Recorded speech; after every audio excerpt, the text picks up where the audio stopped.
Hi everyone. First of all, let me introduce myself. So this is Dr. K. Sirish Kumar, Associate Professor of Chemistry, Vijnana Bharati Institute of Technology, Hyderabad. So today I am going to discuss a very important problem, which is very important from the CSIR net point of view, set point of view, and the other competitive examinations. So this particular question is being asked in the year 2018 December. The question goes like this, that is, arrange the following fundamental vibrational frequency. So according to the options which are being given, it is clear that the question is being asked in an increasing order of fundamental vibrational frequencies. Increasing order, because less than means the question is arrange the following fundamental vibrational frequency in the increasing order of the molecules. So that is the question. Now this fundamental vibrational frequency can be calculated based upon the bond order values, because there is a relationship between bond order values and the frequency. That particular relation between the bond order and the frequency is both are directly proportional to each other. Frequency is directly proportional to the bond order. Now the question can be asked in the following manner also. Arrange the following molecules in the increasing order of pi acceptor ability. Or the same question can be asked in the similar fashion in the following manner also. That is, arrange the following molecules in the increasing order or decreasing order of the bond length. Decreasing order of the bond length or increasing order of the bond length. Right.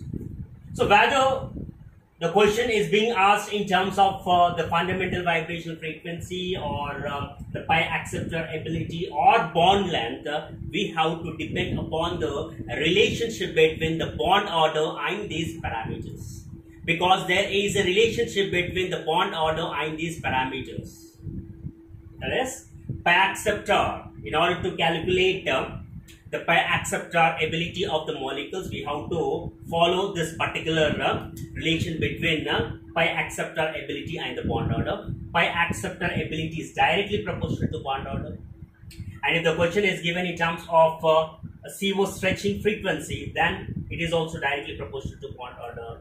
And when coming to the another parameter can also be asked in the increasing or decreasing order of the molecules, which is nothing but the bond length. And do remember that bond order is inversely proportional to bond length. So making use of this particular relation between the bond order and the other parameters, we can easily find the increasing or decreasing order of the pi acceptor ability of the molecules, bond length of the molecules, as well as stretching frequency of the molecules.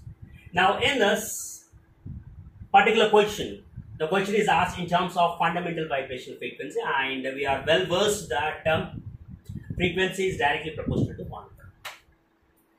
Now as the frequency is directly proportional to the bond order, it is not easy to remember all the bond order of the molecules. That is, it is not easy to remember the bond order of all the molecules. So in order to remember the bond order of each and every molecule containing the 10 electrons to 18 electrons, I have developed one tip for you. So making use of this particular tip, it is very easy to remember the bond order values of each and every molecule comprised of the 10 electrons to 18 electrons. The tip is, so in this, we have to consider the nitrogen as the reference.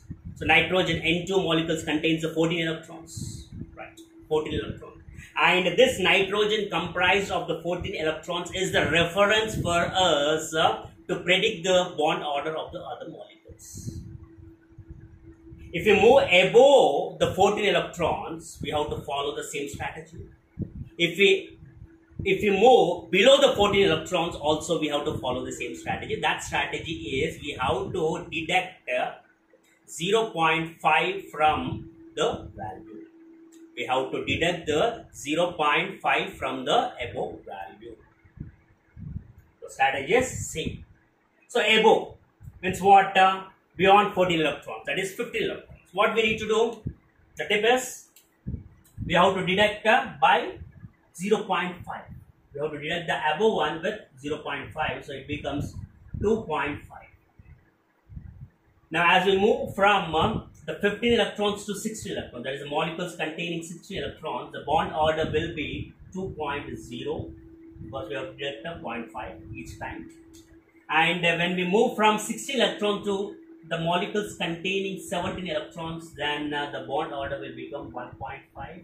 And when we move from the 17 electrons, that is the molecules containing the 17 electrons to the molecules containing 18 electrons, it becomes. Now the same strategy should be followed for the molecules containing less than 14 electrons. That is for 14 electrons it is 3. So for 13 electrons, same strategy, we have to deduct by 0.5, accordingly 2.5. Next for 12 electrons, the molecules containing 12 electrons, it will be 2.0. And for the molecule containing the 11 electrons, it will be 1.5. And for the molecules containing 10 electrons, the bond order will be 1.0. So this is the very easiest, I can say that it is the easiest tip in order to remember the molecules containing 10 electrons to 18 electrons. So making use of this particular tip, it is very easy to remember the bond order of almost all the molecules. Now in the question, what is given? O2 minus 2 is given. So O2 means 16 electrons, minus 2 means we have to add 2 electrons. So accordingly 18 electrons. And for O2 minus, the next one is O2 16 plus 1, 17 electrons. O2 plus, O2 means 16, plus means we have to reduce one value, that is one value, that is 15 electrons. And O2 means 16 electrons. Now for 18 electrons, now since O2 minus 2 contains the 18 electrons, what is the bond order? This is the bond order. Based upon the tip, we can say that as this molecule contains the 18 electrons, its bond order is 1. 17 electrons, the bond order is 1.5. And for the 15 electrons, the bond order is 2.5. And for the 16 electrons, the bond order is 2. So now we got the bond order values. And as the bond order is directly proportional to the frequency, directly we can get the information about the vibration frequency of all the molecules which have been projected or which have been given in this particular problem. Right. Now, so O2 minus 2. So bond order, that is right. Frequency is, the bond order is 1.0. Yes, 1.0. O2 minus, bond order is 1.5. O2 2.0 and O2 plus 2.5. So it is very clear, right? So as we are moving, what is happening? The values are increasing 1, 1.5, 2, 2.5. So the answer is this one. So let us cross check the remaining options as well. Let us cross check the remaining options as well, but it is sufficient. So let us cross check. This is 2.5 for oxygen, it is 2, O2 minus 1.5, O2 minus 2, 1.0. So it is not either in the increasing order or decreasing order. So it is decreasing order, right? So O2 minus 1.5, O2 minus 2, 2.5, O2 plus, O2 minus 2, O2 minus 2 is 1.0, O2 plus is 2.5. And O2 is 2.0. Now it is neither increasing nor decreasing, and it is decreasing order. And coming to this, the last value, actually we got the answer, but in order to cross check the answer, I am giving all this values. O2, its value is 2.0, and O2 plus its value is 2.5. And O2 minus 2 its value is 1.0 and O2 minus is 1.5. It is neither increasing nor decreasing. So now answer is the first one. Right? So So this is the very important question from the examination point of view in the NET set as well as other competitive exams. I hope you understood this. So if you understood this, please do comment on the video. So accordingly, I will make the video on the other important problems which were being asked in the previous examinations. Either they might be a part of the CSIR NET or SET or the competitive exams. Thank you.